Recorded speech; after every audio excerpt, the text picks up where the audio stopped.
Bienvenue sur Bulle de Bonheur, le podcast pour prendre le temps d'être heureux. Je suis Raphaël Defoucault, chercheuse inconditionnelle de Bulle de Bonheur. Alors, notre podcast est tout à fait particulier cette semaine puisque nous participons au Podcaston. Vous le savez, c'est la 3e année que nous le faisons. C'est un rassemblement de plusieurs centaines de podcasts qui font la promotion de l'engagement du monde associatif via les podcasts. Vous le savez bien, c'est une belle mobilisation et c'est tout naturel que Bulle de Bonheur y participe. Et donc, effectivement, pour la 3e année. Et cette saison, nous allons accueillir Hélène Boiron. Bonjour Hélène. Bonjour Raphaël, merci. Oh oui, alors, vous allez entendre une histoire absolument incroyable. Donc, Hélène Boiron, tu as créé l'association Coiffure du Cœur. Je vous invite tous à filer sur son site internet coiffureducoeur.fr. Une asso incroyable qui offre bénévolement lors de maraudes des coiffures, des coupes de cheveux et des tailles de barbe aux plus démunis et aux sans-abri. Alors aujourd'hui, Coiffure du Cœur est présent dans 15 villes, 90 bénévoles et 13 000 coupes faites déjà, juste dingue. Et on aime à Bulle de Bonheur mettre en avant des talents cachés et on aime passionnément saluer des engagements auprès des plus vulnérables. Allez, je change de regard. Hélène, pour commencer, tu vas nous dire qu'est-ce qui t'a poussé à créer Coiffure du Cœur? On va dire la première des raisons qui est la plus classique, étant donné que je suis coiffeuse, je dis souvent que la coiffure est un métier qui est prédestiné au service. Donc, tourner vers les gens pour pouvoir leur apporter du bien-être, de la beauté, voilà tout ce qu'une coiffeuse peut apporter, parce que les coiffeurs ont quand même des mains en or, hein, ce sont des créateurs, hein, tout ça. Et puis autre chose, c'est-à-dire que j'ai eu un événement dans ma vie. Il y a de ça plusieurs années. Avant, j'étais souvent, je dis, une bonne consommatrice de ce monde. J'aimais tout ce qui est brillé, j'aimais tout ce qui j'aimais consommer. J'étais un petit peu, comment dire, je vais faire un petit cliché, un peu Betty Boop au talon d'aiguille. J'aimais bien tout ce qui sentait bon. J'aimais sortir. J'ai toujours adoré la vie. Mais il me manquait, c'est vrai il me manquait sûrement ce qui pouvait me rendre le plus heureuse, et je ne savais pas. Je ne trouvais pas forcément le sens de ma vie. Et puis un jour, il m'est arrivé l'épreuve de la maladie. J'ai eu un cancer et j'ai eu très très peur de mourir. Et donc je me suis retrouvée dans ma voiture à me révolter, à crier, à je ne sais pas qui. Et à ce moment-là, il y a eu un bouleversement, une révélation, une rencontre. Et là, j'ai compris que la vie n'était plus ce qu'elle était avant, à être centrée sur moi-même. Mais je recevais tellement d'amour. Alors on va dire, je ne sais pas, hein, qui va dire elle est perchée. Bon, moi je sais que ça vient du ciel, sans mettre de nom. Mais en tous les cas, après cet événement dans ma voiture, tout a été complètement bouleversé. On va dire un retour à 180 degrés.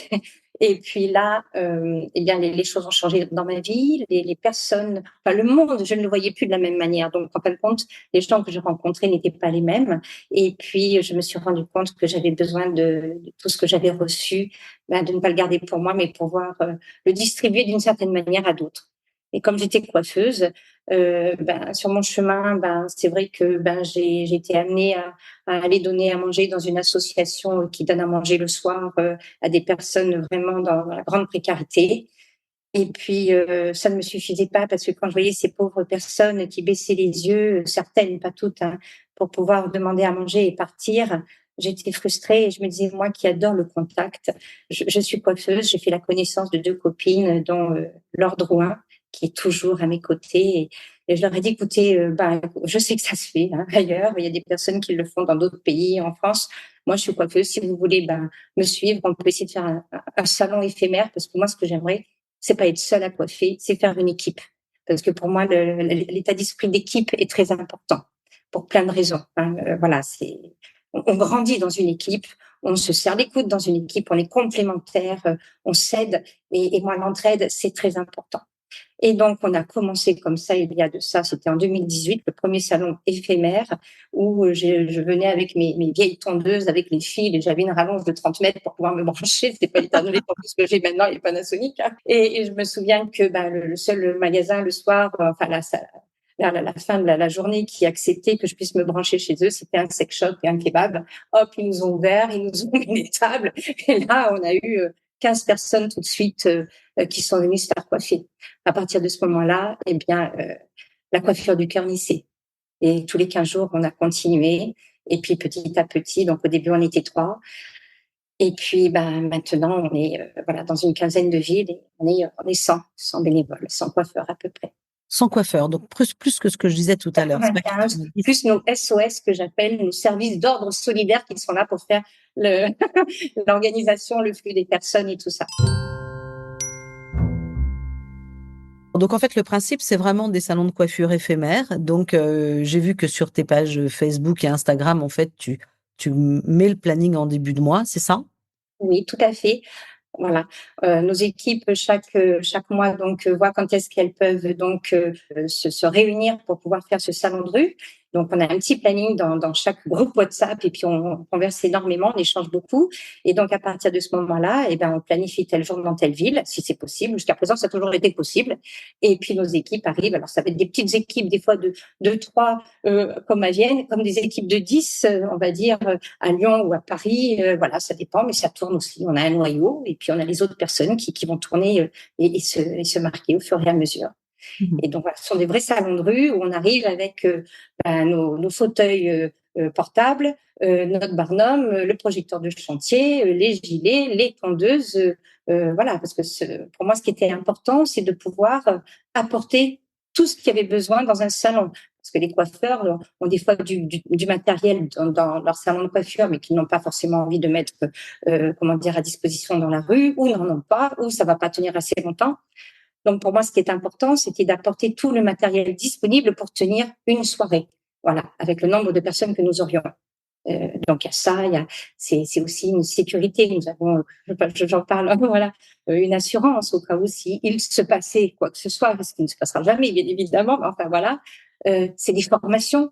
On apporte des formations pour aider ces coiffeurs que j'appelle les coiffeurs de l'extrême, parce que des fois, les conditions dans la rue, le soir, quand il fait froid, qu'il y a du vent, que la personne en face de vous est un balèze et qui tient pas forcément bien debout parce que X raison, et qu'il va falloir faire une belle coupe parce qu'il faut pas la rater, parce qu'il va avoir tous ses copains en disant ah là là là là là.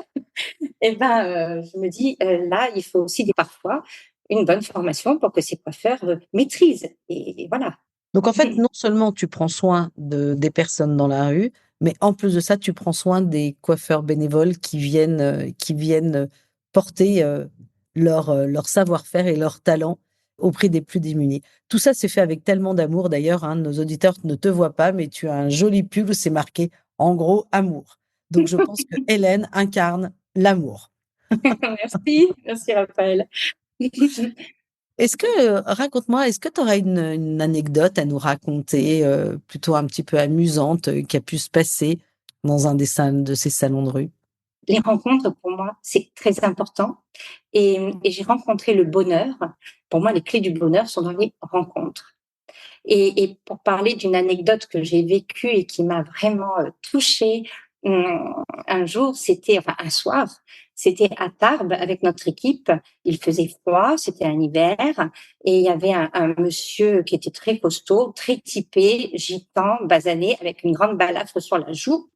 Et il me regarde et il dit, toi, tu vas pas me rater, hein? Je dis, ah, non, non, pas de problème. Ouais, non, t'inquiète pas, t'inquiète pas. Il s'est assis sur le petit tabouret et je lui ai fait donc la coupe qu'il me demandait. Et une fois qu'il avait fini, je le regarde et puis c'est vrai, je le trouvais un bel homme. Alors je me permets de lui dire avec beaucoup de respect, qu'est-ce que vous êtes beau. Et puis je regarde son blouson, puis il avait un blouson. Je dis, mais le blouson, il est encore plus magnifique. Il avait une tête de tigre énorme avec une rose rouge et il avait marqué amour. Le blouson, il est de toute beauté. Et il me regarde, il se lève et il enlève le blouson et il me dit, tiens, c'est pour toi. Je dis, non, non, mais j'ai pas dit ça pour ça. Non, non, non, non, non, non, non, il avait déjà rien, il dormait dans la rue. Je dis, non, non, mais j'ai pas dit ça pour toi. Et les amis, les autres femmes m'ont dit, si, Hélène, maintenant, tu le prends, tu peux pas refuser. Alors, ok, je l'ai accepté. Je l'ai lavé plusieurs fois. Et c'est mon blouson fétiche que je garde toujours avec moi. Parce que pour moi, cette personne qui n'avait pas grand chose, et ben, le peu qu'il avait, il a voulu me l'offrir. Et pour moi, ça n'a pas de, mon Dieu, c'est merveilleux, c'est magnifique. Voilà. Waouh! J'en ai les larmes aux yeux. Oui, Franchement, mais moi aussi, ça, j'en étais bouleversée, bouleversée. Voilà. je comprends qu'effectivement quelqu'un qui n'a rien et tu lui coupes les cheveux, tu discutes avec lui, tu crées du lien avec cette personne et pour te remercier, elle t'offre son blouson, quelque chose qui devait lui être cher. Complètement. Et c'est vrai que j'ai une amie qui me dit, mais les gens de la rue, c'est tes amis de la rue qu'on appelle nos potos, ce sont des maîtres en humilité. Et c'est vrai qu'ils nous apportent énormément. Moi, souvent, je dis, mais ok, on vous apporte du bien, bien sûr, du bien-être, de la douceur, on vous fait des relookings, on va vous aider, on va parler, on va écouter. Mais vous vous rendez pas compte de tout le bien que vous pouvez nous apporter. Moi, je le dis aussi, c'est d'être au contact de la pauvreté, ça nous aide à nous appauvrir de notre superflu. Et moi, principalement, qui ne pensais qu'à briller, qu'à avoir besoin de reconnaissance avant. Et mon Dieu, comme quand je regarde maintenant, c'est fini, Betty Boop au talon aiguille. C'est fini, c'est un autre monde. Je me dis, mon Dieu, mais qu'est-ce que j'étais loin de la réalité. Alors que ces gens, ben, voilà, en fin de compte, nous apportent énormément de joie et de bonheur. Et d'ailleurs, des fois, dans certaines villes, on nous appelle la coiffure du cœur, la coiffure du bonheur. Mais ils nous apportent du bonheur. C'est merveilleux. Et puis, je pense que tu rends à ces personnes-là, tu leur rends une dignité. Oui, bien sûr, on leur apporte, bien évidemment, je l'espère, hein, de la dignité, de l'estime de soi. Bien souvent, ils nous serrent dans les bras, ils nous remercient. Et, mais bon, je pense qu'au-delà de ça, ce qu'on leur apporte, c'est de l'écoute, c'est, comment dire, de leur montrer qu'ils sont très importants pour nous, qu'ils ont de l'importance. Ouais, voilà. Moi, avant, je les voyais, mais je les regardais pas.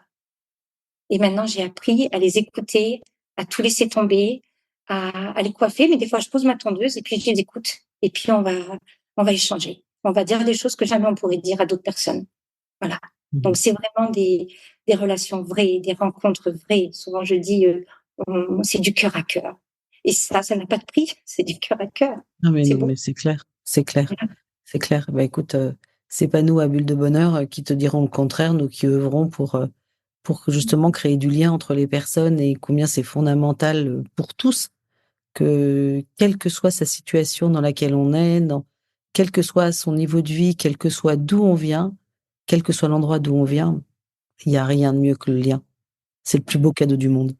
Ah oui, les relations, les rencontres, pour moi, c'est la clé du bonheur. C'est la clé même de la liberté. On Absolument. pose notre ego de côté, on le pose parce que ben on a tous aussi des hauts et des bas, hein, tout le monde. Et quand on arrive, toutes nos équipes, quand je vois tous les coiffeurs qui font ça et qui me font un retour après pour me dire comment s'est passé la maraude le soir, mais aussi ça me remplit de joie, ça aussi ça me nourrit d'ailleurs. Mais voilà, je trouve ça magnifique, magnifique de pouvoir tout oublier et tout donner de soi. Et ben pour moi, oui, c'est les clés de la liberté, c'est les clés du bonheur. Mhm. Mmh. Mmh. Ça Absolument. donnait un sens à ma vie en tous les cas. En tous les cas, pour le moment, le bon sens, je pense l'avoir trouvé. Et je me dis, je ne pourrais pas faire marche arrière et redevenir la Hélène que j'étais avant. Écoute, c'est juste merveilleux et extraordinaire. Alors là, aujourd'hui, qu'est-ce que je suis heureuse de t'interviewer dans le cadre du podcaston, c'est juste extraordinaire. C'est Coiffure du cœur. Je le disais tout à l'heure, c'est présent dans 15 villes, alors donc à Toulon. Alors il y a Toulon qui nous lie toutes les deux parce que tu y habites. Moi, c'est un endroit où je suis très attachée à Toulon. Il y a Toulon, Roanne, là où je suis née, Montpellier, Vienne, Villefranche, Villeurbanne, Lyon, Paris, Béziers, Avignon, Tarbes, Marseille, Hyères, Cherbourg, la Seine-sur-Mer. Alors, le podcaston, c'est l'endroit où on vient demander des petites choses à nos auditeurs et de quoi les coiffeurs du cœur auraient besoin aujourd'hui. Alors, bien évidemment, en premier lieu, de coiffeurs. Toujours des coiffeurs qui seraient prêts à venir donner 2 heures de leur temps une fois par mois ou une fois tous les 2 mois. Parce que ben voilà, la coiffure du cœur sans coiffeur ne peut plus vivre. Donc nous avons sans arrêt besoin de coiffeurs pour pérenniser, pour consolider nos équipes. Dans certaines villes, on a un minimum une quinzaine de personnes en 2 heures et dans d'autres, on arrive jusqu'à 50 personnes. Et donc, si on veut passer justement à des moments de qualité, de convivialité en coiffant, eh ben, on a besoin de coiffeurs. Voilà. Donc, en fait, tous les coiffeurs bénévoles, tous les coiffeurs que vous connaissez autour de vous, ou si vous êtes vous-même coiffeur, du coup, qu'est-ce qu'on fait? Comment est-ce qu'on peut te joindre, Hélène? Alors, mon numéro de téléphone, il est partout, toute la France le connaît. De toute façon, il est sur mon site, hein, donc on peut y aller. On sait par le mail coiffure-du-cœur@gmail.com, notre site internet coiffure-du-cœur.fr. Donc voilà, faut pas hésiter à téléphoner. Je réponds tout le temps. Voilà, la première chose dont tu as besoin, c'est de coiffeurs bénévoles. Tu as besoin de quoi encore? Eh bien évidemment, un salon de coiffure, quand on ouvre un salon, ça c'est un certain budget, donc on a toujours besoin de mécènes, de soutien, pour pouvoir rénover les tondeuses, pour pouvoir rénover notre petit mobilier de rue, pour pouvoir, continuer, pérenniser, nos salons de rue. Le deuxième point, donc, tu aurais besoin de soutien financier. Donc, si jamais vous avez envie de faire des dons, n'hésitez pas à joindre Hélène de nouveau sur son site coiffure-du-cœur.fr. Et puis, la troisième chose dont tu aurais besoin, qu'est-ce que ça Et serait? oui, d'ailleurs, et ces financements permettent aussi de continuer de financer des formations pour aider nos coiffeurs, hein, à être formés, comme on en parlait tout à l'heure. Et puis d'un chargé de mission. Alors la tâche, la mission de chargé c'est de pouvoir toujours faire la communication, de pouvoir trouver, donc faire des événements pour continuer de se faire connaître, des forums, de trouver des financements, des mécènes aussi, qui financeraient l'association, qui le financerait lui-même. Voilà, donc Un chargé de mission. Et du coup, tu as le projet d'ouvrir de nouvelles villes? alors, si justement on a trouvé et du soutien financier et un chargé de mission qui puisse nous aider, oui, au contraire.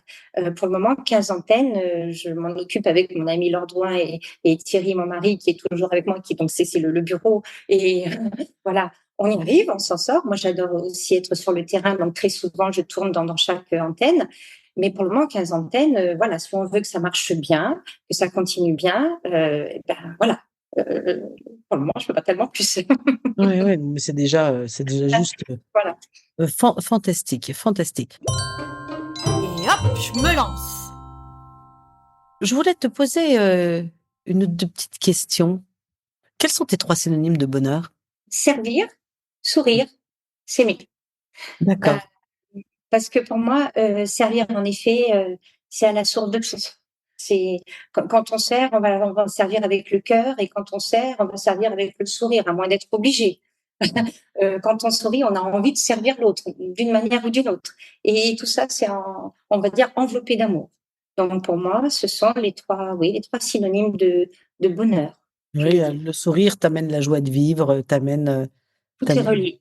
de ouais, c'est comme ça que tu crées le lien, hein. Rien de tel que vaut un sourire, ça c'est sûr. Et Et puis la puis, solidarité. La solidarité, comme je disais, la solidarité, c'est une grande dame pour moi. Un jour, je devais faire un petit topo à des jeunes à l'école, et puis ça m'est venu, et je lui ai dit, mais dans solidarité, vous coupez en trois, vous avez sol, c'est le soleil, c'est de la lumière. Soli, ben, ça vient vers les personnes qui sont dans la solitude. Et solide, ce sont des liens qui sont forts.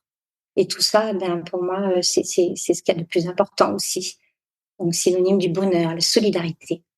Et si je peux revenir, je dirais même que servir, sourire et s'aimer, on parle par exemple en France, dans la République, liberté, égalité, fraternité. Mais tout ça, ce sont des conséquences. Ça ne peut pas, on voit bien comment ça se passe. La liberté, est-ce que la liberté d'expression là, est-ce que la liberté sans foi ni vent, je ne sais pas, hein, à se poser la question. L'égalité, est-ce qu'il y a vraiment l'égalité? Je ne sais pas. Et la fraternité, on peut s'en poser la question depuis pas mal de temps avec l'histoire du Covid, avec tout ça, avec les réseaux sociaux. Bon. Alors que servir, sourire, s'aimer, c'est ce qui va apporter justement cette égalité de dignité, cette solidarité, cette fraternité, et c'est trouver comment pouvoir apporter la liberté. Cette liberté, on recherche tous. Donc, à la base, si tout le monde appliquait, on n'est peut-être pas dans un monde de bisounours, mais si tout le monde appliquait servir, sourire, s'aimer, la liberté, égalité, fraternité serait beaucoup plus évidente, je pense. absolument, absolument. La solidarité. Effectivement, avoir un geste chacun pour celui qui est à côté de soi, c'est juste merveilleux, extraordinaire. En 2 minutes, si tu as envie de proposer quelque chose à nos auditeurs, qu'est-ce que tu leur proposerais pour qu'ils soient plus heureux? Oser, Oser. oser aller à l'encontre des personnes qui ne connaissent pas, oser les relations, oser parler, oser sortir de sa zone de confort, Oser caresser un visage qui va être abîmé et que jamais on n'aurait pu caresser parce que pour X raisons, ça s'adresse justement aux personnes qui vont faire des soins, voilà. Oser aller à la rencontre, non seulement oser les rencontres, ça va apporter beaucoup de joie à nous-mêmes, à soi-même, c'est une nourriture. Ça va être s'oublier, ça va être aider, mais au-delà de tout ça, oser aller à la rencontre des personnes qu'on ne connaît pas, ça va être aussi un peu l'effet qui se coule. On va avoir des opportunités que jamais on n'aurait pu imaginer. Par exemple, moi, j'ai rencontré, il y a de ça au moment du Covid, une jeune coiffeuse qui est arrivée, elle avait tellement peur, mais elle avait osé quand même venir. Qu'est-ce que ça a pu être bénéfique. Elle avait un bonnet, elle avait des gants, elle avait le masque et je pense même qu'elle avait les lunettes, tellement qu'elle avait peur de ce qu'elle pouvait s'attraper. Mais quand je l'ai regardée, on a discuté, on est devenus amis. Elle a pris le relais de là où je travaillais avant. Je suis devenue la marraine de sa petite fille, de son petit bébé. Il s'est passé plein de choses. On ne peut pas savoir ce qui nous attend quand on va à l'encontre des gens, oser aller vers des personnes que l'on ne connaît pas. C'est merveilleux. Il se passe plein de choses. Donc je dis, osez, vous rencontrerez des choses que vous n'avez pas encore pu imaginer, mais sûrement le bonheur. Et puis c'est, je te rejoins tellement, et puis c'est oser se laisser toucher, c'est oser se laisser transformer, se laisser palper, se laisser malaxer par l'autre. Et donc avoir cette ouverture, en fait, avoir ce cœur grand ouvert en disant, ben voilà, je suis là et je t'écoute, je suis là pour toi. Tout à fait. C'est une transformation et une nourriture, comme tu dis si bien. Oui. Mais fantastique, fantastique. D'ailleurs, hein, notre petite mousse de la semaine, je trouve, elle vient bien résumer tout ce que tu dis. Et puis en plus de ça, c'est la devise de votre site, hein. Donc coiffure-du-cœur.fr. Donc elle nous vient de Mère Teresa, qui était elle tellement tournée vers les autres, elle aussi, à la recherche de ce lien, et qui dit: donne tes mains pour servir et ton cœur pour aimer. Voilà, je trouve une belle devise pour les coiffures du cœur. Alors en quelques mots, en fait, Hélène, tout le monde a un coiffeur. Si chacun d'entre vous demandait à votre coiffeur s'il ne serait pas OK pour donner 2 heures de son temps, une fois par mois, voire même une fois tous les 2 mois, en acte de solidarité pour aller coiffer les plus démunis, je pense que c'est quelque chose qui est réalisable. Donc, je compte particulièrement sur vous tous pour venir encourager et venir étoffer les rangs de coiffure du cœur. Nous le faisons dans le cadre donc du podcaston, véritablement, hein, de aller encourager toutes ces initiatives auprès des plus vulnérables. Si vous avez envie d'en savoir plus sur le podcaston, allez voir sur podcaston.org. Et puis, donc, n'hésitez pas à aller encourager Hélène Boiron, lescoiffuresducoeur.fr. Merci Hélène de cette gentillesse et de cette simplicité, de cette authenticité dans tout ce que tu nous as partagé. C'était vraiment très très émouvant. Donc merci beaucoup à toi et puis longue vie aux coiffures du cœur. Merci Raphaël, c'était un grand bonheur de pouvoir participer à ton podcast. Merci. Avec Bulle de Bonheur, prenez le temps d'être heureux. Merci pour votre écoute. Si vous avez aimé, dites-le nous avec 5 étoiles. Laissez vos commentaires et envoyez des bulles de bonheur à vos amis et partagez ce podcast. Inscrivez-vous à la newsletter en allant sur notre site 2 minutes de bonheur pour être notifié des prochains épisodes. C'est aussi très facile de nous trouver sur les réseaux sociaux, Facebook et Instagram. Il suffit de chercher 2 minutes de bonheur. Bulle de bonheur est propulsée par 2 minutes de bonheur, des outils pour créer du lien et prendre le temps d'être heureux.